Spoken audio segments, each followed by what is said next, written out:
পরিস্থিতি নিয়ন্ত্রণে আরো স্বচ্ছ এবং সাহসী ভূমিকা রাখুন। বাংলাদেশের গণতন্ত্রে বিশ্বাসী জনগণ আপনাদের পাশে থাকবে। কারো রাজনৈতিক অভিলাষ পূরণের প্রধান মাধ্যম হওয়া দরকার জনগণের রায়, জনগণের আস্থা এবং বিশ্বাস।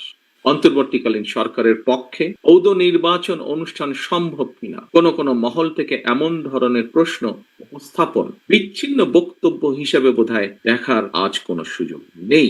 ফ্যাসিবাদ মুক্ত বাংলাদেশ, শহীদদের কাঙ্ক্ষিত বাংলাদেশ গড়ার মাধ্যমে শহীদদের রক্তের ঋণ পরিশোধ করার সুযোগ সৃষ্টি হয়েছে। একটি ইনসাফ এবং ন্যায়ভিত্তিক এবং তাবেদার মুক্ত গণতান্ত্রিক মানবিক বাংলাদেশ গড়ার মাধ্যমে আজ আমরা শহীদদের প্রতি সত্যিকার ভাবে সম্মান এবং শ্রদ্ধা জানাতে পারি, যা কিনা একজন শহীদের বাবার বক্তব্যের মাধ্যমে ফুটে উঠেছে পরিষ্কারভাবে আমাদের সকলের সামনে।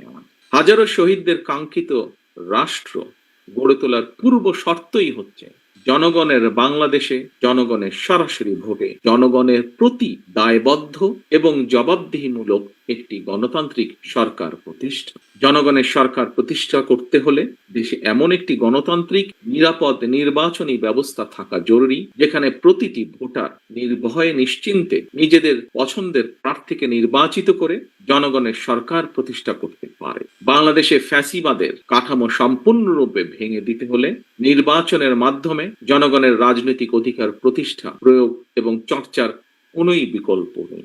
এই কথাটিও একজন শহীদের গার্জেনের মুখ থেকে আজ আমরা শুনেছি। হয়তো তারা তাদের ভাষায় বলেছেন, রাজনৈতিক ভাষায় বলেননি, কিন্তু তাদের ভাষার মাধ্যমেও এটি আমরা আজকে শুনেছি।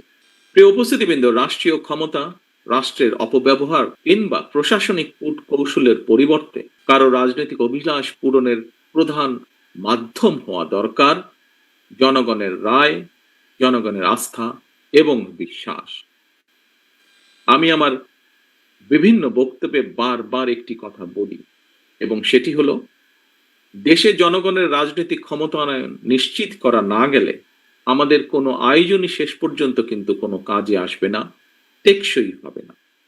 প্রিয় উপস্থিতিবৃন্দ, সাম্প্রতিক সময়ে দেশে সংঘটিত কিছু নৃশংস এবং অনাহত ঘটনা জনমনে অন্তর্বর্তীকালীন সরকারের সক্ষমতাকে ক্ষেত্র বিশেষে কিছু প্রশ্নবিদ্ধ করেছেন। তবে অন্তর্বর্তীকালীন সরকারের কোনো একটি অংশের সহায়তায় কেউ কি দেশে উদ্দেশ্যমূলক পরিস্থিতি তৈরি করতে চাইছে কি না, সোশ্যাল মিডিয়া সহ বিভিন্ন জায়গায় মানুষের কথা শুনলে বোঝা যায় এই বিষয়টিও জনমনে জিজ্ঞাসা রয়েছে। অন্তর্বর্তীকালীন সরকারের পক্ষে ঔদ নির্বাচন অনুষ্ঠান সম্ভব কিনা কোন মহল থেকে এমন ধরনের প্রশ্ন উপস্থাপন বিচ্ছিন্ন বক্তব্য হিসেবে বোধহয় দেখার আজ কোনো সুযোগ নেই।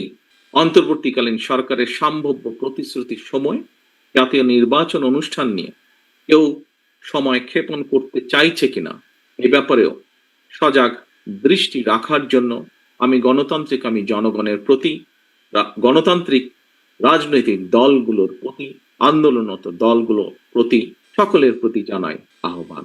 একই সঙ্গে অন্তর্বর্তীকালীন সরকারের প্রতি আহ্বান, পরিস্থিতি নিয়ন্ত্রণে আরো স্বচ্ছ এবং সাহসী ভূমিকা রাখুন।